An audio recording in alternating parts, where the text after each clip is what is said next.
We are at the castle. We are in the dungeon here. My name is Donnie Devine. I'm here with my boy Slug, who wants me to call him Chaz, but I'm going to call him Slug until the end. Yep. And we're here to talk about some tatties and then open up and get into some more things. So basically, obviously, the first question I like to ask is like, what was your first tattoo? Okay, so my first tattoo was this one here on my forearm. So I love just thick black line tattoos. I love simple. I only have one color tattoo, so I like to keep that kind of aesthetic across my body. But so this tattoo, it's a cross. And it says weed under it, and I thought it'd just be funny, like if, instead of, I wanted a cross tattoo, but instead of it saying Jesus under it, just said weed. That was literally the, And you weren't Slug Christ at this point, were you? No, I was. Yeah, definitely. I didn't get my first tattoo till I was 22, so. You were afraid of needles? No, I just have never had the urge. As you can see, I'm not covered, getting tattoos. When I was young, I wanted, like, flames, like Chester Bennington in third grade. My favorite musician was Linkin Park, so I wanted those tattoos. And I also wanted Chaz Bell across my knuckles. I feel like it was a good move not to get those ones. Yeah, that was a 12-year-old tattoo idea, so no. But, anyway, what was the question? Did any of your other 12-year-old tattoo ideas come to life? Well, this one sort of, yeah. I wanted this tattoo since I was like a teenager, maybe like 17, 18. Anyway, so it says Inri on it, which is what they put above Jesus's cross. It was to mock them. It means Iesus, which is the original Hebrew name for Jesus. Iesus Nazarene, which is like Jesus of Nazareth. Rex of something. Rex means king. It basically translates to Jesus of Nazareth, king of the Jews, I think. King of, or something like that. Son of God, something like that. They were mocking him? They were mocking him because they were like, look at this, the Son of God, the proclaimed Son of God is up here dead on the cross. Got his ass? Yeah, they were mocking him because that's what he said he was, the Son of God, the King of Jews. But, so that, and I just love religious imagery in general. I'm not a Christian, even though I love I look at, a lot of Judeo, Abrahamic religions, just in the sense of like old school lore and history, and I'm just into religion, ancient religions and stuff like that. Anyway. But you don't identify with a certain religion? No, not at all, but I think there's knowledge in even something like Christianity, I think there's knowledge in the Bible, I don't base my life around the Bible or anything, but there's wisdom in those texts, They're holy texts for a reason. Or being raised in the South, were you raised like Baptist or Christian? Yeah, right, yeah, so, definitely, that's part of the reason why I chose, like, the name Slug Christ, is because, for a kid who grew up as a Southern Baptist, my mom was very, like, gung-ho Christian, typical Southern lady. She meant well, and I don't hold it against my parents. When I was 18 and when I was a teenager, I got really mad. Like, why are y'all shoving this down my throat? And I was a super atheist too, and I've been there. Asshole atheist, like, if you believe in God, you're a fucking idiot. Shit on their beliefs. Yeah.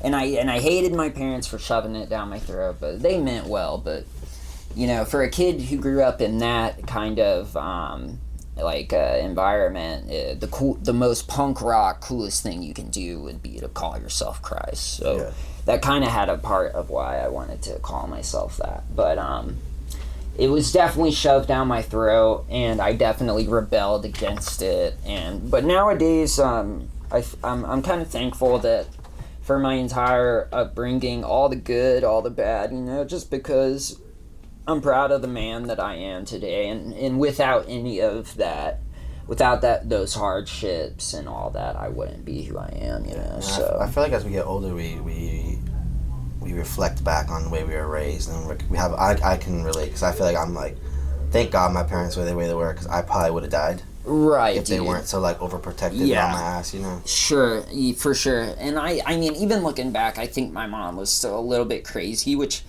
I think I would probably blame on the reason why I got so deep in the drugs so quick, you know, is because she was so like trying to keep me away from anything bad, you know. And so I think that probably had a little. At the end of the day, though, I think I would have always struggled with it. But that definitely had an impact on me, like being forced. But at the same time, I think I had the greatest childhood ever, and I know they meant well. You know, my mom just loved me and didn't want me to burn in hell forever. That's what she thought. That's what Christians believe. Right. That's what she thought would happen to me. So if someone loves you, they're gonna do that, and you know I can't hold it against her. And she was older, and. While we're on the subject, like my favorite tattoo is this tattoo I got of my mom. You were there on tour. We went there. I think it was not long after she passed. She passed in 2016. She was born without the her pointer finger, so she that's all it was. It was like she was completely normal and everything. She was just born without she was just born with the first digit of her pointer finger. So I thought that was a really cool. I always wanted like one of those sailor tattoos with a heart with mom in it, because I've always been a mama's boy, and I just love my mom, always will, you know. And but I thought this was a much more personal and even aesthetically pleasing tattoo, you know. We were in the tattoo shop, and I just drew up a hand of what I wanted, you know, and got it on there. And it's probably my favorite tattoo, just because of it looks cool aesthetically. It's simple, it's kind of provocative image, but also the meaning behind it is just it's sentimental. Super sentimental. That's how I started in the game, my sentimental tattoos. Now I'm at this point, I'm just like, that fucking looks cool, put it on me. I don't I've never been. You know, a lot of my friends, especially in this music game, they're trying to cover their bodies as quick as they can so that they can cover their hands, or they just start from their hands and face and work their way in, you know. But I've never been I think it's more rare now to not be covered in tattoos as an artist. And I also just I like to think about, I would like every tattoo to have a little, you know, I have some dumbass tattoos like this, but, you know, I just I don't want to cover myself with a bunch of shit that maybe one day I wish, because my friends who are covered in tattoos,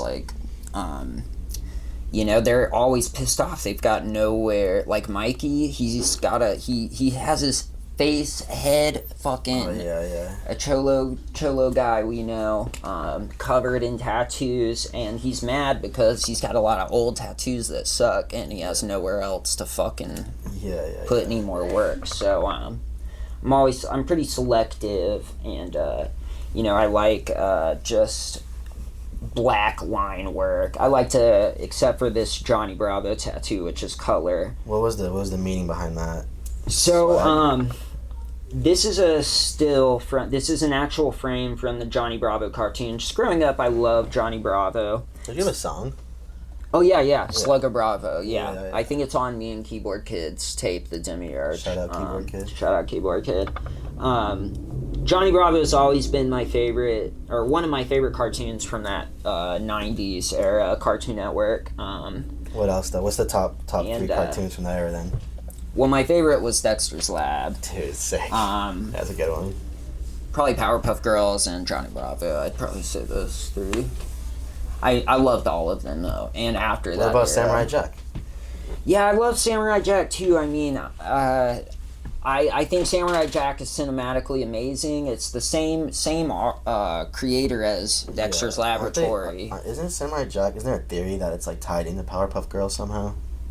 Oh, I don't know. That sounds like bullshit. That sounds like fanboy reaching to me. Really? Really, yeah. I don't know. I've seen some conspiracy theories, eh? Well, whatever. Gendy Tartakovsky, though, he's the guy who did he did Samurai Jack, Dexter's Lab. He did this new show Primal, newer-ish show Primal. He did Clone Wars, Star Wars, Clone Wars. That show. He Foster's Home for Imaginary Friends, also a great show.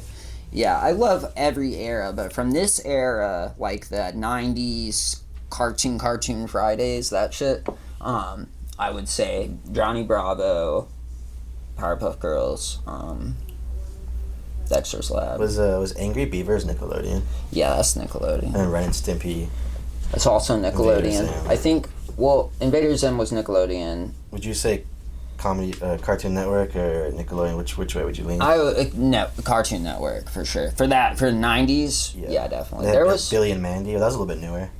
Yeah, that's Cartoon Network. I like that era too. That was the era that was right after this one. They kind of melded together a bit too, and that's like Ed, Edd and Eddy, also a top tier cartoon for me. I was always more Cartoon Network rather than Nickelodeon and Disney Channel. Disney Channel was for like nerds, bro. Yeah. It was all like super Christian, sheltered kids watched. I don't even know what was even on Disney Channel. Well, I mean, the cartoons are like that. I watched Even Stevens was the shit. Yeah. And yeah, Lizzie McGuire. I watched their original Disney Channel movies. Those were cool. But Nickelodeon had the funniest live action shit, like All That, Kenan and Kel. Yeah. The Adventures of Pete and Pete. Is Pete like the guy from like the dog? No, it's two red-headed brothers, both named Pete. Do you know that Pete though? That's from like the dog from Disney. You know what I'm talking about? No. He's friends with like Goofy, Big Pete. Tracy says I look like him. Oh yeah, his frenemy. Yeah, from the movie. That's what it says. Yeah, you have Big Pete energy for sure. Hurts my soul. Yeah, no. Do you remember the tattoo I got when you got the tattoo for your mom? No. What is it? Let's see. It's fucking. It's right here. The angels protect me. Oh, that's where it is. Yeah, no, I do remember that. The Chapo quote. Yeah, that's funny. But it was before it was big. That song had like 20,000 plays. We were like playing it in the car and shit, like. Chapo was on that tour with us. No. Oh, he was. This was before that. I didn't even met Chapo before this. You know what I'm saying? Oh, that's I got this before I met. Yeah, I was like, this song is like, it was me.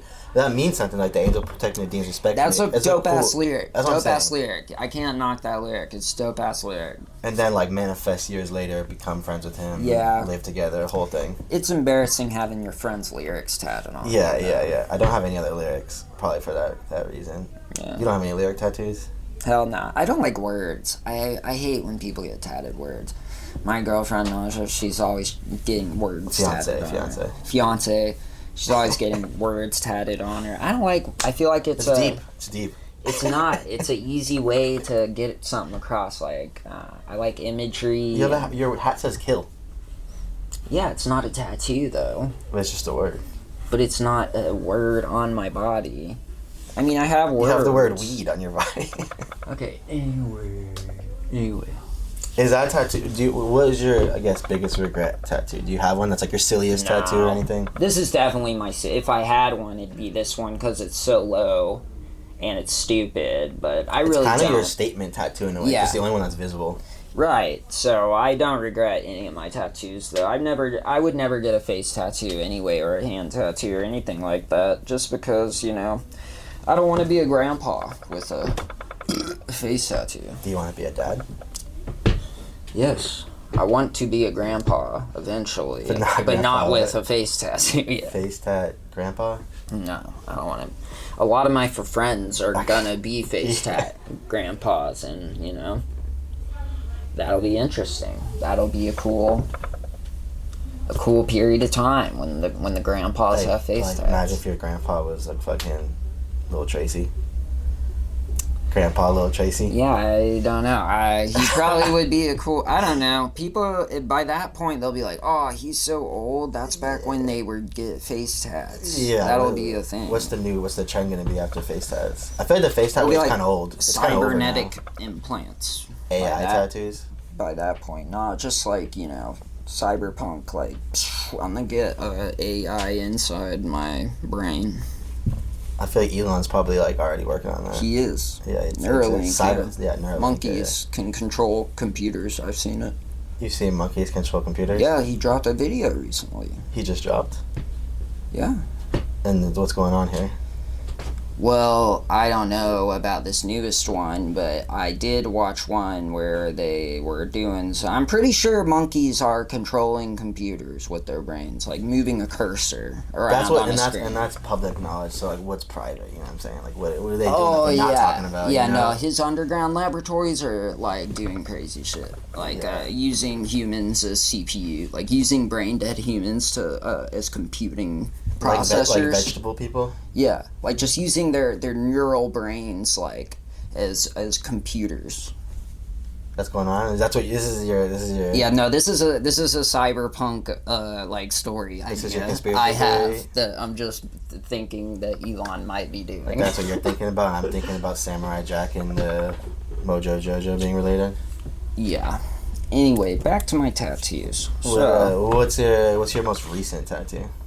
My most recent tattoo is my Berserk tattoo, which is from an anime called Berserk. It's the brand of sacrifice. So basically, in the show, this one guy, Griffith, wants to... he basically ends up sacrificing everyone he loved. He has a band of mercenaries that follow him, and he sacrifices all of them, basically so he can become a god. And they all get this brand of sacrifice on them. But I think... So 2 of them survive. Guts and Casca. They survive, but they have the brand of sacrifice on there. So those who survive the ritual of Griffith becoming a god, they live in the interstice between the astral plane and the real plane. So basically... Are they doing good in there? Or is that not? That sounds like purgatory. Yeah, it's very scary. They're able to see like all demons and the monsters and stuff, but they exist in like the same world as everyone else. But so they exist in the interstice between. Is that where you got the name for your cat? Guts, yeah, he's named Sick. after Guts, yeah. Nothing like his namesake. He's stupid and cute, which Guts is not stupid and I feel cute. like that's a great trait for a cat, though. Like Oh, stupid yeah, and nah, cute. Like, he's I the just want my cutest. cats to be stupid and cute. He is, yeah, one of them's not stupid. He's more handsome than cute, too, but he's very smart. And Guts is smart when he wants to be. He's probably more like a dog, though. He's more like... wants to do tricks, and I can play fetch with him and stuff. He'll bring it back? Yeah. Sick. Oliver, on the other hand, is a little too smart, and he, he's not into trivial games like fetch. He's just stupid and cute? He's not stupid, no. Oh. He's smart, and he's more handsome than cute. Oh, okay. He's very handsome. Guts is Regal, stupid and cute. yeah, Guts stupid and cute, Do you have a favorite? Well, Naja's cat she picked Ollie and I picked Guts, so they both like Guts likes me a bit more, so I'd probably say he's my favorite, and Ollie likes Naja a bit more, but... Did you ever see yourself as a cat dad? Yeah, I've always saw myself, I've honestly always wanted kids, I just thought it wouldn't be a good idea for a very long time, because I had a lot of, personal struggles. But now that I'm past that point in my life, and also... You're off the CBD now? Off the CBD, thank God, it I was worried about you for a second. ruined my life. But, don't do fucking CBD. like raising these cats, taking care of them, it's really awakened something in me, and it's really, it sounds melodramatic, but honestly, taking care of them gives me something to live for, Yeah. And it makes me just feel fulfilled, and there's something about taking care of something for nothing in return other than just the love and affection it gives to you. There's something just soul-fulfilling about that, and... It's a simple trade too. Like you're just taking care of them, but it's fulfilling your fucking life. And I've never done that. I grew up with pets and stuff, but my parents were doing all the real taking care of them and stuff. So, but it's really shown me kind of, if it feels like that, taking care of 2 cats, I can only imagine what it's like to have your own flesh and blood. Seed, Yeah, so it's really, opened my eyes to that being really important to me. I hear that. I never thought I could love something as much as I do my first cat. I know. I'm like, yo. It's pretty wild how many people I would kill to protect my cats, like with not a sense of regret about it, It's pretty absurd. I remember when you were taking care of Abra's cat, and that was the first time you were like, you loved Abra's cat a little bit, I remember. You're like, this thing's Naja did. She named it Kitty Mamas. Kitty Mamas? Yeah, let's not let don't them name ask your me. children. See, I didn't name it, and I knew we were giving it back, so I didn't want to get too attached. But yeah, that was nice. But this is a whole new thing, Like, I really raised these motherfuckers from them being tiny, tiny little, just a few weeks old, and now they're 2. So They look at you as dad? oh yeah, Sleep with you? they're my sons. I look at them as my son. They don't sleep with us. Naja wouldn't want them getting their hair on the bed, but Ollie sleeps in his bed next to our bed during the night. Guts sleeps on the fridge, which I got a little cat bed for him on the fridge. You know what that means? Like, why they like to be so high up?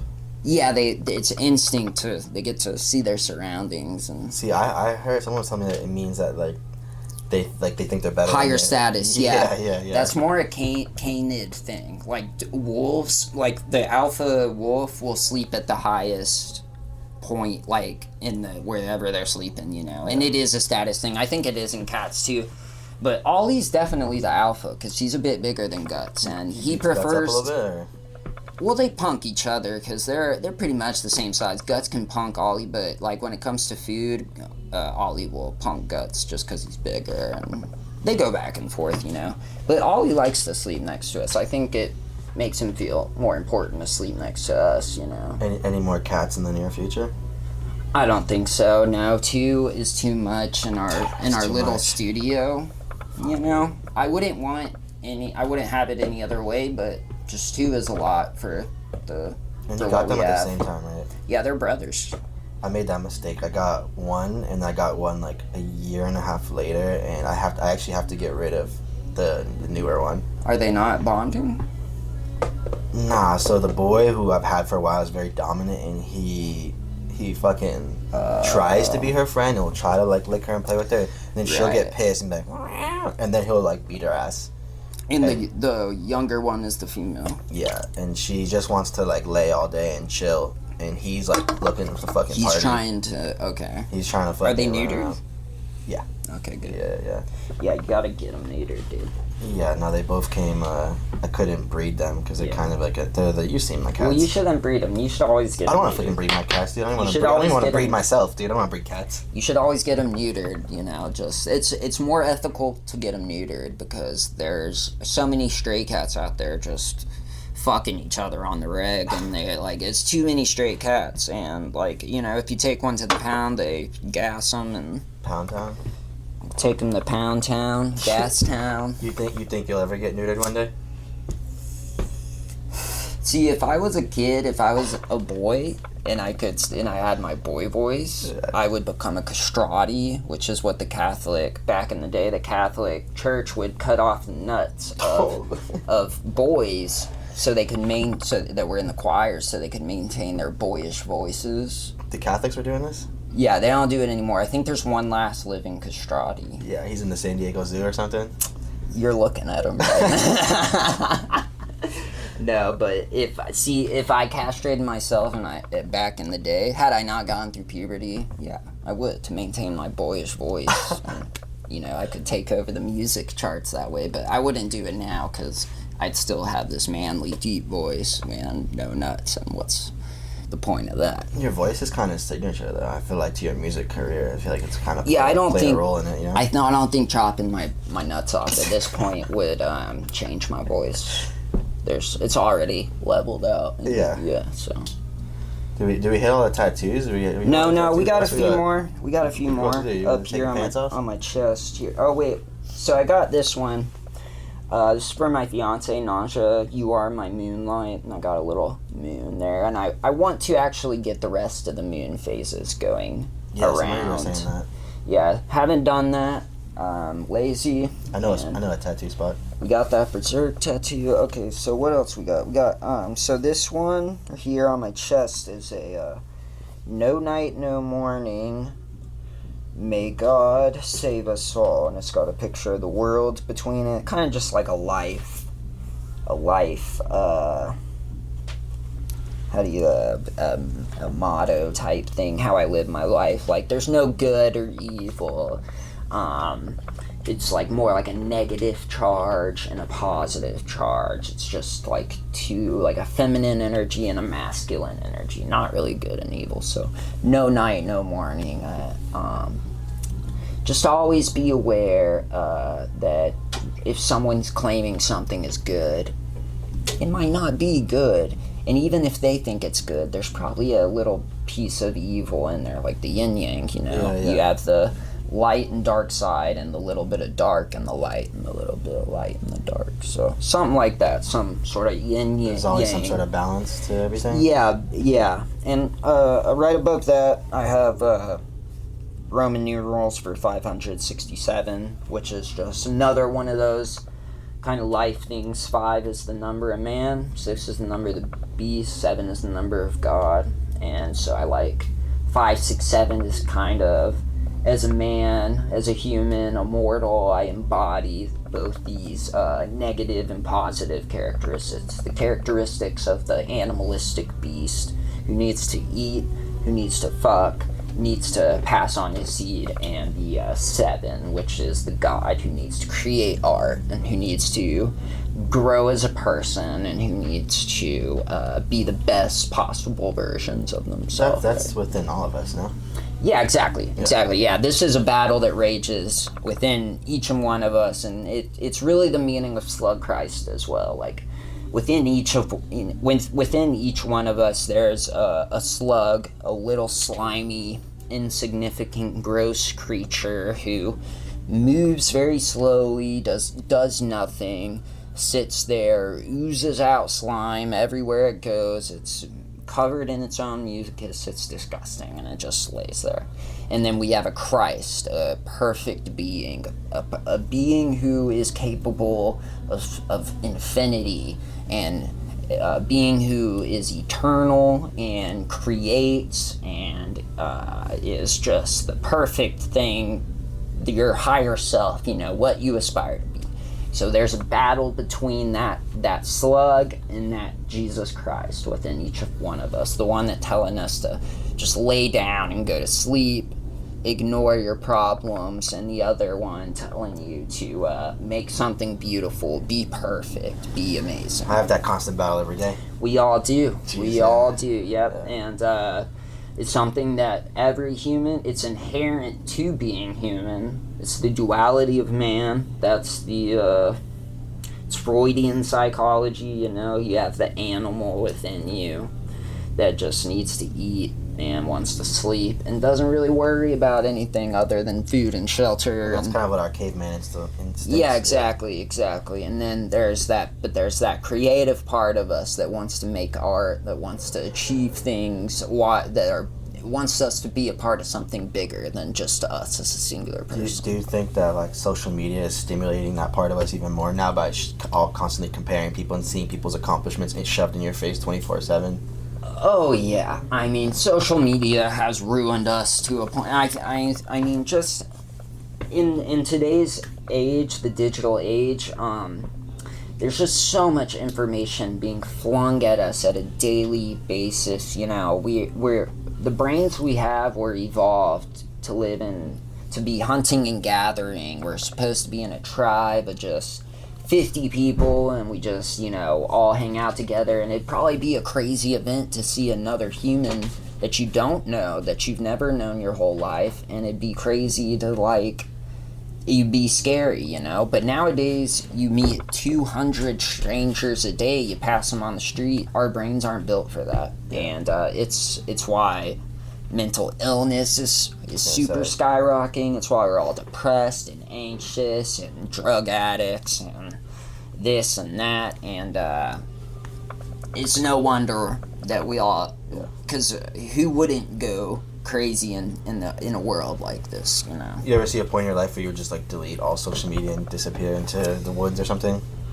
I would love to live in a cabin in the woods right now, dude. I'd move out there in a second. However, with music and art and stuff, I do want to be recognized for my accomplishments. So, and by the time I'm done with that, like I'll probably be 80, because I want to do my art career until I'm old as shit, you know. Do you want to score movies? Yeah, so I mean that's my dream job, is to get into scoring movies, for sure. I've been trying to do that forever. Video games, TV shows, cartoons. I'd love to score anything. That's my dream job. But I mean, the original production, I mean, is it called 8-bit that you were doing back on Bandcamp back in the day? Yeah, so that production, I could see that in like a film. Yeah, exactly, dude. I mean, I would call that was a really weird. So that was when I was making music as Chaz Bell. Still, I actually had an EP called Slug Christ when I was still making music as Chaz Bell. Okay. And I would call that music 8-bit math, 8-bit, math 8-bit. If that so. But wasn't your band Math Grind? Math Grind. Yeah, so that's grindcore. It's fucking crazy. That's what math means. It's very technical, yeah? Yeah, technical and odd time signatures, and so math means that. So I was doing math 8-bit, so crazy, technical, kind of video gamey. Yeah, exactly. It reminded me of like retro games I would be at, like an old school arcade, like music from that Pac-Man or some shit, I don't know. I mean, I totally grew up on the original Game Boy and stuff, so I love those original Pokemon 8-bit soundtracks. And I still utilize that sound here and there in my music today, you know. Going back and listening to that stuff, I still love all that stuff. That album you're talking about, So Childish, was 2011, and I love that shit today, dude. I would love to remake that stuff and play it with a band. Now that I'm better as a musician, and I could probably get away with playing some of that stuff live, and That'd be what, playing on the piano, or? I would probably play guitar, but I would probably need like 7 other dudes who are way better at their shit than me. Pretty much, bro. Some of those songs are crazy, but and like I couldn't sing as well back then. I'm a lot better at singing now, and there were a lot of vocal ideas I wanted to do back then that I just wasn't capable of. On the topic of video games, I need to know your top 3 favorite video games for each system you owned until today. Starting in the beginning. Okay, so when I was born, I had 2 older half-sisters who were 10 and 12 when I was born. So when I was born, I had a NES in the crib. So I played like Mario on that and Duck Hunt. And so I would say Mario, Duck Hunt, Zelda. Duck Hunt doesn't sound that fun. It wasn't, but as a 4-year-old, it was like it was like good thrill. enough. Yeah. I got a PS1 when I was 4 years old. Came out in 95, so I would have been 4 years old. And top PS1 games, bro. I have to do FF7. I'm just gonna do all the PS1 Final Fantasies as one, because that's a good thing. I'm gonna do Crash Bandicoot, Jak and Daxter as one, because I love all those platformers. And probably gotta give it to Twisted Metal franchise, dude. The first 2 Twisted Metal. I mean, there were 4 Twisted Metals on PS1. I had them all. It switched developers after the second one, I think. So the third one was a different developer. I kind of like those 2, but the first 2 were really good. Is it Blizzard? Was it Blizzard that did it? I don't know. No, I think it was Neversoft that got the license. Well, it was like the nail that would go through the eyeball. They did 3 and 4. I don't know who did the first. That's Neversoft, right? No, Neversoft did 3 and 4. I don't know who did the first one, and the first 2 were also the people who did Twisted Metal Black, which was like their gritty reboot where there was like blood and they said fuck and shit. Yeah, I remember playing that one. Yeah, I did too. My parents wouldn't let me get it. They wouldn't let me get mature games for the longest time until I was like a teenager. Did you play Conker's Bad Fur Day? No, I never had That was it. like the first mature game my parents were like, whoa, yeah. we draw the line here. I never had it in 64. I was always... My mom would never let me get two things. I could only have one system at a time, so I had PlayStation. I had PS2, which, dude, PS2, just like probably my, hands down, my favorite system of all time. It's classic. Like, I couldn't even begin to tell you my favorite games for that, just because it's got the largest library of any system. It's you know, the PS2 sold the most systems today. Yeah. Out of any other system. Is it because like PS2 and then PS2 didn't come out for like what, 10 years, maybe even longer? Exactly, that's part of it, but also it has the largest library. It like just was distributed worldwide, you know. So out of any console, even out of the ones today, it sold the most consoles worldwide. So great system. Jack and Daxter series, one of my favorite series of all time. Final Fantasy 10 and 12, both fucking so good. Armored Core games from that period, so good. Like, fuck, dude, like, the Tekken games. Now I'm thinking that you have a song called Nintendo GameCube, but you never even owned a Nintendo GameCube? No, not growing up, but I did okay. play it around in the PS. A lot of my friends had it. Like I said, I could only have one system at a time. Well, you go for a sleepover, you get to rip the exactly, GameCube. and everyone had a GameCube for Melee and, you know, Animal Crossing, Pikmin? Sonic Adventure 2 Battle, Pikmin. Yeah. I have a GameCube now, which I have played extensively, and I've gone through, played a lot of the games, and so around that time is when I actually got my GameCube, is when I made that song. Sick. So in Atlanta. Yeah.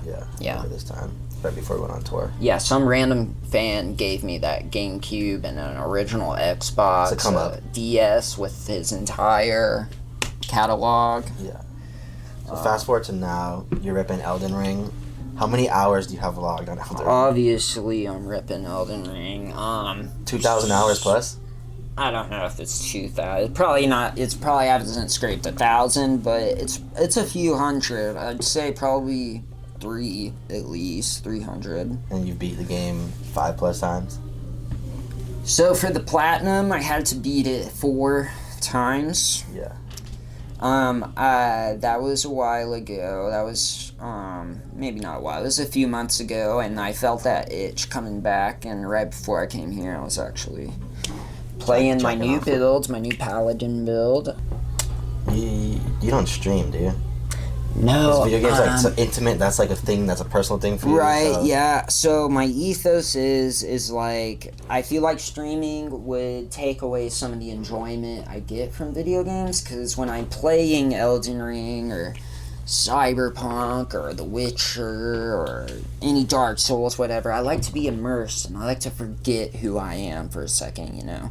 And if I'm constantly looking at all the stream and they're talking to me, I'm gonna be removed from that immersion, you know. But here lately, bro, I've been thinking I might do it just because it's another revenue stream. I know, but don't take away something that's so like personal. I know, and I don't. You know? I'm not gonna do it every day, and Yeah. I don't want it to ruin video games for me, you know. Because with music, I remember doing music for fun at one point where where no one cared, much less did I make any music off or make any money off of it. So and it's kind of I still am in love with making music, and I still do it just for fun, and I make songs that no one will ever hear just because I want to make them, you know, and I do it for fun. But that does affect it, you know. When I am making music for my albums and stuff, I do feel like I'm working, you know. Yeah. And I have fun doing it, but there is that element of that there. What's that lyric? I feel like a prostitute selling my soul, my art for this money. Is that what it is? Selling myself and my art for this money. Yeah, and I do feel like that, you know. With video games, not so much. Yeah. You know, and I'm to the point where it's like, I'd stream, you know. I just got to save up enough money to be able to afford some equipment to be able to Dude, I get guarantee started. your fans would like buy that shit for you in a heartbeat. I know. I You just know what I'm don't like. I just don't like asking for help. Someone buy him some streaming shit, dude. If you want to see this guy on fucking Elden Ring show you how to beat the game, Get this motherfucker I would be so Turtle Beaches or appreciative. whatever he needs. I would be so appreciative of that, and I would totally accept that. Yeah. But like, I just have a hard time asking for help, you know, Yeah. which I think we all do as men. Yeah. You know, it's course. a male thing to do. But you know, I'm at the point where I'm willing to give streaming a go. I mean, I have you on PlayStation. I see that you're on 24/7. 24/7. You're fucking on, dude. Well, I also watch like movies and stuff. So I use my PS5 for everything, but Yeah. I play video games a lot. Where PS5 fucked up though is I don't like that they don't have internet browser. Because I used to use that to go on like streaming websites and watch The movies. PlayStation internet browser's always been such an ass, though. But at least it worked. The PS4 at least has one. Did you try the one for PS3? I didn't have a PS3. Bro. I was an Xbox 360 guy. Okay. Did that have a browser? No, I mean not that I used. I just have such like trauma from the PS3 web browser that I refuse to use any console web browser. I know what you're watching on there. Yeah, You're clearing your history. Yeah, I mean shit. That was late high school, so. What's your category of choice? Why did this part out? No comment. I know what it is. Femboy. No. Femboy gamer. Bestiality. Femboy beast. Femboy gamer. Femboy beast. Fembeast. Fembeast. Just like horses dressed up as maids. Cancelled. Did you? So like, it sounds like the way you're saying how you like remove yourself and like it's kind of like a. Would you consider? It's almost like a. I hear this people call it like second lifing. They immerse themselves in video games. Yeah, like I'm not that much of a nerd about it, you know. I'm not like I don't play Second Life or anything like that. There's a game called Second Life. Yeah, of course, dude. I was just assuming like The Sims or something like that. Yeah, Nasha plays The Sims a lot. She makes me look at her fucking houses that she makes. Minecraft? Pretty much. Tracy used to make me play Minecraft for like 8 hours a day. Make you play it? With him. With like, him. bring your PlayStation to my house and like set me up a TV in his room with him and we just That's play Minecraft. funny. I couldn't do it. I like playing with my nieces and nephews. Shit, that was back in the day. They're all teenagers now though, so Damn. they don't really be playing Minecraft. They smoke weed now. You don't expose them. I don't. You're like the cool uncle. Yeah. I'm the cool uncle. Yeah. I mean, one side of them does not. They're very Christian. Chicago side? No, they're the cool side. New York side. New York. No one lives in New York. They live in arrested Georgia. in New York visiting your sister one time. No. For weed? Didn't you get arrested for weed? I didn't get arrested. I just got me, Rich Post Slim, and I think Keith Charles Spacebar are awful people. Damn, I forgot about him. We were all passing a blunt outside with some other people and smoking out there, and then these two cops walked up, and I just happened to be holding the blunt, so I was the one who I got a court summons, and I had to go to court, and You didn't go. No, I had to go You because, went? bro, I would have had a warrant if I didn't go. That's what happened to me. So what I didn't had go. to do was I think I took a bus. No, I didn't take a bus by myself. No, I flew out there, right? I don't know how much it was. Whatever, it was probably like $300. Yo, my ticket was $10, my guy. So I flew out to New York to pay a $10 ticket. You didn't want to go to jail because you've been to jail. Right. Okay. Should we go into? yeah. That's how I want to. So there's so- rumors that you like started a cult in the jail with a guy named Jesus. Yeah, nah, he wasn't a part of it. It was just all me. But so I got a DUI in 2011. I was 19. I crashed my truck. It was an old ass 80s truck, Nissan. It was a 2-seater pickup truck. You ever seen them? Yeah. So nodded off while driving. Painkillers. Weed. Crashed my car, and I'm nodding off, and I veer off, and I crash into a sign that stopped, And yo, if I missed that sign and gone 20 feet down, I would have literally gone off the side of a bridge into a deep embankment that's like, I would have died probably. But I hit the sign, and so as I'm veering off, a cop is coming around the corner and sees the whole thing happen. So I'm all fucked up. I probably don't even know I just wrecked. I'm like, and I hear him come running up, and he's like, "What the hell?" This is in North Georgia, so you know how cops are out there. He's like, "What the hell are you doing?" And I'm like, and he's like, "Have you been drinking?" And I'm like, "Nah, I just smoked some weed earlier. That's it." And then he was like, "All right, you're under arrest for DUI then," because this is before weed was decriminalized in Atlanta, long before, and so I got bailed out that night, but then I was on probation. Then eventually I failed probation piss test, so I got locked up in Cherokee County for 30 days. And yeah, so while I was in there, I had nothing to do, and you know, me being me, I'm a very enlightened individual, right? So I had nothing to do, so I'm just kind of like writing essays about like bullshit I'm thinking about, like, you know, just, I don't know, duality and sun and moon and shit like that. And a lot of people saw something in it, and they started coming to me for spiritual advice, you know. And I wouldn't say I started a cult, but I was a little bit of the Cherokee County jail shaman. Yeah. That's just all there was to it. Well, what about this man named Jesus? So Jesus was a mentally ill individual who was here in my pod in He was one of your roommates? He wasn't one of my bunkmates. We had 4 people to our cell. It was bunk and a bunk on the other side. But he was in the boats, which is so when you first go in, it's all like at 130% capacity. The jail is, so they don't have enough beds for everyone. So you start out in a plastic boat where they call it a boat. It's just like kind of a plastic bin with a little curve in it where you put and they put a little mat in there for you, and you got your pillow. A little kayak? Basically, yeah, and you lay on the floor. Cherokee jail is not really hitting. It is not. The food was gross. It was horrible. Anyway, so smoke weed in Georgia. Right? For whatever reason, Jesus, chose to stay in a boat. Like, I guess he liked being, having his own. I don't know. He didn't have his own area because everyone in the boats was outside, just next to each other. It sucked.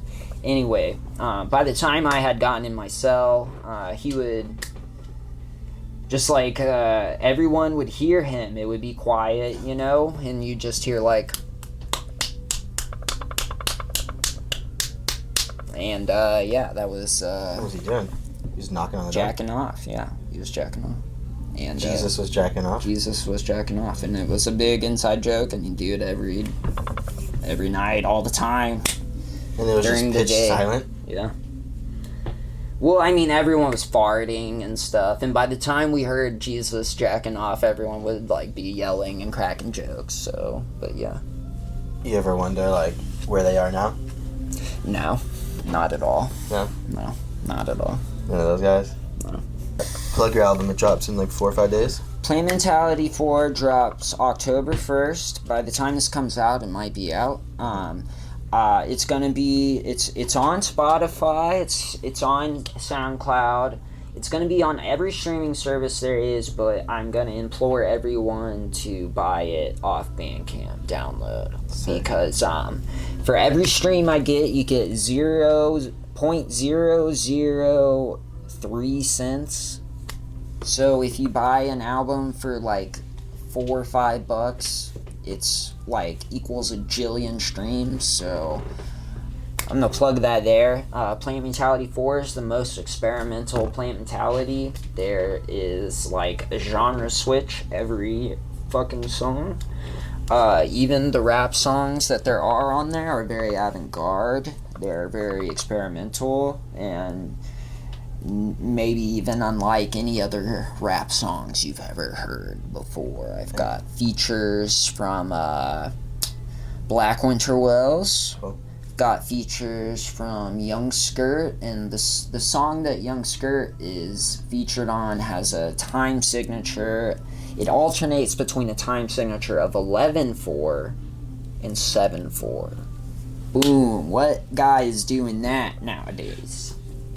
I feel like you've always been able to continue to transcend your sound, so I'm not surprised. Yeah. You know. Well, I've always loved odd time signatures, but I've just been able to start implementing it in the Slug Christ project. But also my Padawan, Cherry and Neurosis, she's gonna be on the album. Love the song she's on, like an ambient kind of electronic song. Got jungle songs. Got fucking bossa nova songs, a type of old school. It's a type of Caribbean influenced jazz from the 40s. That's tight. Bam. That's fucking tight. I've got fucking 4 to the Floor. I got techno trance songs. I got fucking like 6-minute long ballads, emotional ballads, dude. I got it all, bro. How many tracks total? 13 tracks. I produced all of them 100%. Of course. I'm so excited about it. Coming out with some videos soon that are all the videos I've got planned so far. That I've shot one of them and I'm in the process of working on one. They're both like really cool, kind of, dare I say, groundbreaking videos in terms of me, myself as an artist, so I'm really excited about that. Yeah, cool. Really excited about PM4. Go check PM4 and 1, 2, and 3 while you're at it. Alright, we got a few user submitted questions, I'll rip through them. Okay. So people want to know, when is a new book coming? Okay, probably not for a while, but after Play Mentality 4, I'm taking a break from music and focusing on Encyclopedia Supermundane, Volume 2. And also, I'm probably going to be working a bit on a novel that I've been writing, which is unrelated to that universe. It actually takes place in our universe, but I'm taking a break from music for a while to focus on that. Okay. But it is coming, and I'm working on it right now. Is it going to be a sequel to that? It's to the original, yeah, Encyclopedia Supermundane, Volume 2, yeah. Hopefully in a year or so. How did this song with Cemetery come about? That was actually when he was really, before he popped off at all, and I had never heard of him. He actually paid me for a feature, and we did it, and I would love to work with. It's crazy to see him, how far he's come since then. He's blown the fuck up. He's on the Suicide Boys tour. Yeah, dude, crushing it. I talked to him, I think, here and there, but yeah, I'd love to work with him again for sure. You've always kind of been a guy that, like, the kids that blow up, like, originally looked up to. I remember Six Dogs hitting you up super early, Mad Dogs, like, all these fools. Yeah, it's cool. It's cool to be, like, some of these kids who pop off to be, like, their favorite artist. Joey. I remember Joey was on tour with us opening. Yeah. You know what I'm saying? Like, yeah, it's good. I don't take credit for them or anything at all. I think they always had talent, swag, but it's just cool to be, like, in that early period. I mean, even me being around you, I for example, like, when Cemetery got big and people were talking about him, I went to, like, DM him, and, like, I had a DM from him in, like, 2017, and he was like, he's like, yo, I really, like look up something like that. I really fuck with what you're doing. It's super important. Like, keep doing that. Cool. And I was like, what, dude? For sure. Dude, I was like, he's blown up. Okay, what art you working on? Yeah, we've already kind of talked about that. Oh, yeah, this is something I want to know, though. Oh, go ahead.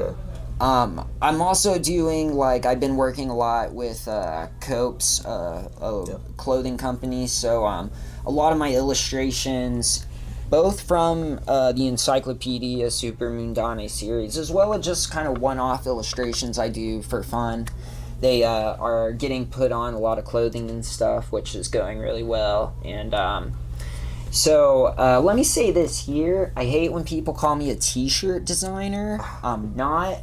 I make art, and I decide to put that art on t-shirts. I don't make these designs. They're not t-shirt designs. They are illustrations. Okay, just let no, but handle that. To be honest though, you're, like, when I was doing your merch back in the day, like, it was going crazy, and I just actually bumped into Copes at the Cray show, and I was asking him about just, like, how's everything's going, and he was telling me that like you're of all he works with fucking everybody, fucking Ski Mask, Snot, all these huge Wicked Face, all these guys. He was telling me that like, you're people that buy your clothing is like the most consistent sales and like most frequent. Like it just stays like you've always had that like cult, the Slug Christians, you know. I mean, I think it's my art because I think a lot of those people don't know me as Slug Christ. They just see the shirt and buy it. Yeah, and it's just a lot of the designs are provocative, and I think anyone, whether they know me or not, are gonna be like, "That's a sick shirt." I like the one with the people. It seems like they're coming down from the sky. Yeah, I'm really proud of that illustration,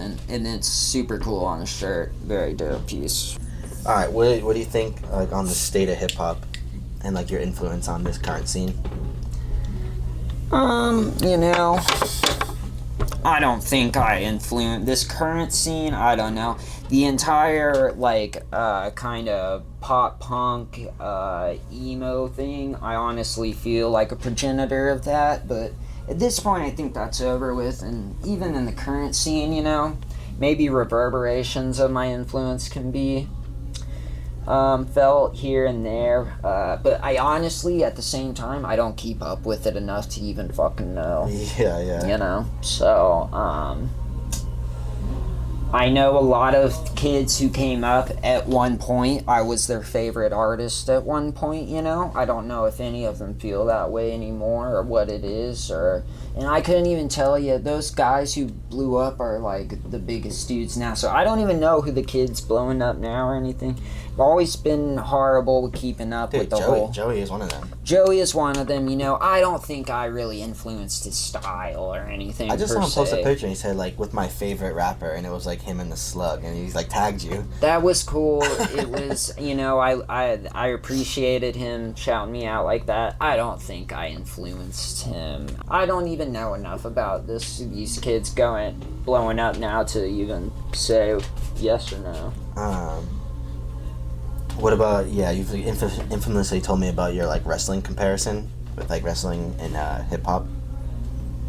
Okay, well, actually, Peep was the first person who told me that. Okay. And this was before I was into wrestling. And okay. But, like, I mean, when I originally got in, Peep told me a long time ago, he was, like, looking at me like saying like we're just wrestlers, you know, and I thought about it that way, like we all have our kind of gimmicks and that type of thing. And how I got into wrestling was because they had words for things that I had seen in the music business, like the word kayfabe, which is kayfabe is dead at this point, but at one point in time only the wrestlers knew like that wrestling was fake, right? So they would keep kayfabe by keeping the illusion. Like when outside they would really hate each other, but behind closed doors they're best friends or whatever. Okay. So I had seen stuff like that in the music industry where this guy and this guy are beefing, but they actually have the same fucking manager. Tekashi 6ix9ine. Tekashi 6ix9ine and Trippie Redd. Yeah, at one point they were beefing, and they had the same exact manager, would pass each other in the halls constantly, and that's kayfabe in the music industry. And that's what originally got me interested in wrestling, is seeing those similar dynamics at play. Sick. And now I feel like you're huge into wrestling. Oh, you're I'm always a huge posting about fan. It. Yeah. Huge fan. AEW, WWE, Impact, Ring of Honor, love them all. Do you like UFC or nah? It's too real. I'm getting into it, dude. Yeah. I like this younger kid, Sean O'Malley. He reminds me of myself. He's skinny, you know. Sugar Sean, dude. Yeah, dude, he's fucking cool. I'm actually starting to get into it though. Yeah. Didn't he just get the belt? Yeah, he still got it, right? He probably knows who you are. Like he just, no, he does. Oh, he posted. I remember like a few years ago he posted like a highlight video and he's playing like Brendan Savage's music in it. So you know what I'm saying? Like 1 degree removed. You know what I'm saying? Close. I would love, dude. I just love him because he's a little kid. He's scrawny, you know, and I've always been a little scrawny kid. So I just love to see someone like that on top of the world. You know? Have you ever been in a real fight? You know, no. I took karate. Nothing worth talking about. Maybe I might have scuffled here and there, but nothing worth even talking about. All right. I need you to. You've seen this popular picture online, I need you to pick which animals you'd pick to defend you in this situation. Oh yeah, I've definitely heard of this. You know, I think I'm gonna go opposite spectrum. I'm thinking 10,000 rats. Those motherfuckers are crazy. The one human with the rifle is interesting. I would see how that would be good. But You're taking 10,000 rats? I'm taking 10,000 rats and 15 wolves. Wait, you can only pick one crew. No, pick 2 to defend you. The rest are coming to kill you. Oh, 2 crews? Alright, let me see what's going on. You pick 2 to defend you, and everyone else tries to kill you. Yeah, I mean, I'm 100% going with the gorillas. Maybe gorillas and a sniper. The sniper's a great pick. Yeah. The sniper's a great pick. I just feel like, you know, he's going to have to pick off a lot of guys, and the rats are going to sneak up. And how are you going to kill 10,000 rats with a sniper? And you don't care about eagles? Like, I feel like eagles, that's like the only aerial attack. 10,000 versus eagles. how many eagles? 50 eagles. Okay, 10,000 though. Yeah. I feel like the eagles could pick them off constantly. Rats are kind of crazy. Those rats downtown LA, they're fucking scary. Yo, I used to see them every now and then. I see one every day now. Like big ones. Dude, 10,000 of them. Down here? In K-Town, where I live. Yeah. Yeah. K-Town. Okay. This was another user question. People want to know about, like, the experience when you recorded Pain with Peep and Tracy. And then, like, I know a little bit about that. I know that you were supposed to be on that whole EP, that Castles EP, but then you kind of missed it. You didn't show up the next day or something, but... No. I was only supposed to be on that one song. It was always going to be Really? 3 songs, yeah. I was the only feature on it. I don't think they wanted any features on it, but I was hanging out with them at the time. It was me, Tracy, Peep. We were all hanging out at Lil Heartbreak's crib, and I think I recorded, Tracy recorded his verse, then I think I recorded mine, then me and him left and went out, and by the time we came back, Peep had recorded his verse. Peep always liked to record himself, and he didn't really like to record around people, at least in those times, you know, before he really blew up. He was, like, stacking his vocals and everything? Yeah, he would stack his vocals, like, literally 20 times. That was a huge technique, which is implemented by a lot of dudes nowadays. But, yeah, he did that, and we came back, and he had his shit done, and, actually, that night, that was when I was still on my opioid dependency shit, and I didn't have a plug at the time, so I bought a bunch of morphine, and I took too much, ended up having a seizure, and had to go to the hospital, had no shoes on or a shirt. And you were pissed that they called because you don't want to pay the emergency I didn't bill. want to pay anything, but I don't think I never had to pay anything because I think California's laws out here or something. You might not have good credit now. No, I never have. They never had. I've had ambulances in the same situation back in Atlanta. They've called me for a while, and I never paid. They don't call me He's not anymore. picking up. He's not picking up. I think these are California laws. Anyway, so I had a seizure. They did all these EKG shit things on me. I had to Uber myself back. I don't have my phone. I can't call anyone, or I don't have their numbers or something. I don't remember. I'm Ubering back. I get out. I can't call anyone. Maybe they just weren't answering their phone. So I had to climb the fence into Pretty Heartbreak's apartment complex. Oh, Pretty Heartbreak. Yeah, Elias. Barefoot with no shirt on. Have to walk around this huge complex to find eventually a homecoming. It was very traumatic for everyone. Tracy said he cried, and everyone. I remember Tracy telling me that you used to walk around Skid Row, like the Lost, with like no shoes. He did? He said you used to. Me? Yeah. In the lofts. Outside not in the Lost. Skid Row. In Skid Row. No. He said you out there. Toes out. Dude, who knows what I was doing back then, bro? I was just such a... I'm so ashamed of myself, honestly.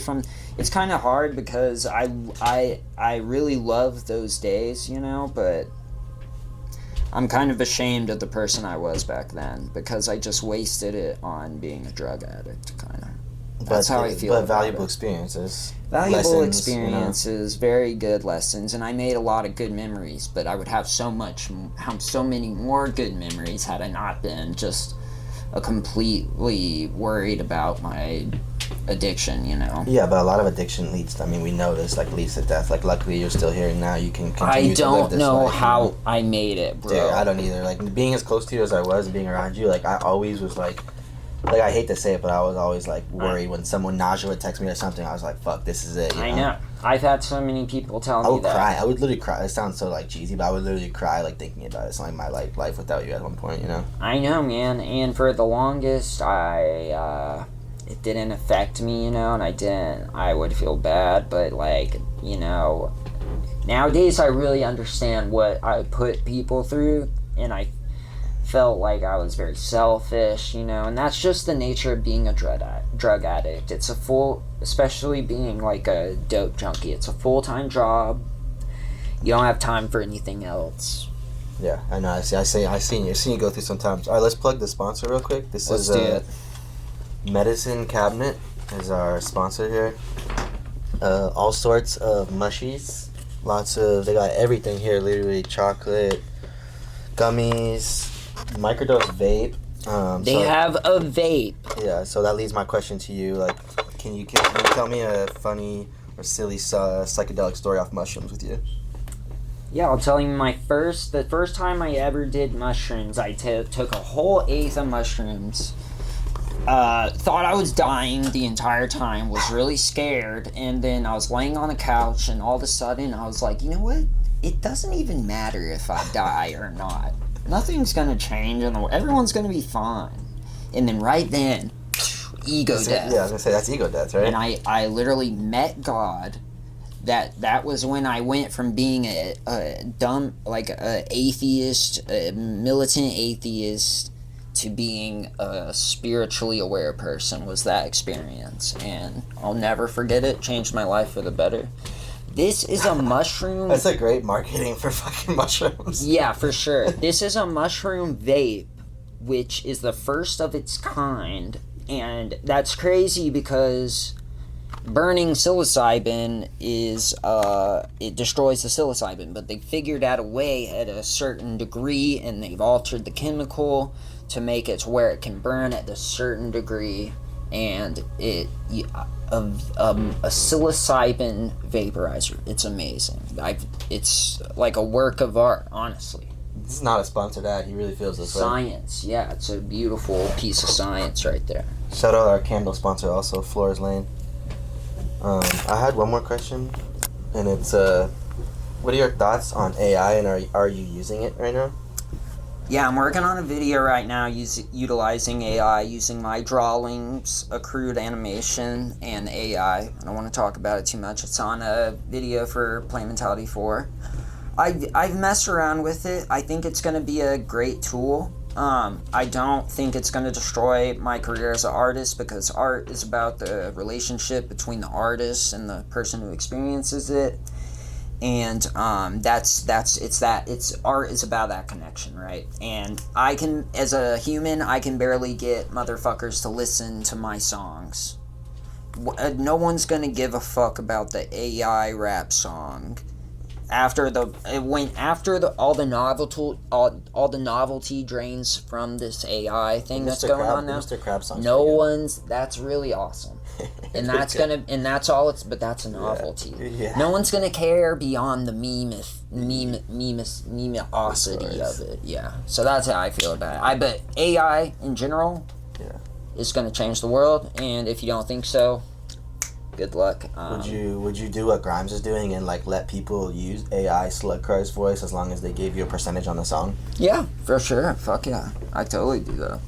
Go get your Slug Cry's feature. I need the majority percentage, but yeah, for sure. We're talking 80-20, this guy, 80 his way. Yeah, that sounds good, yeah. That's a done deal. Alright, bro. Love you, man. Appreciate you. Love you too, bro. Oh, yeah. Thanks for having me on, man. So sick. Episode 2. So we're...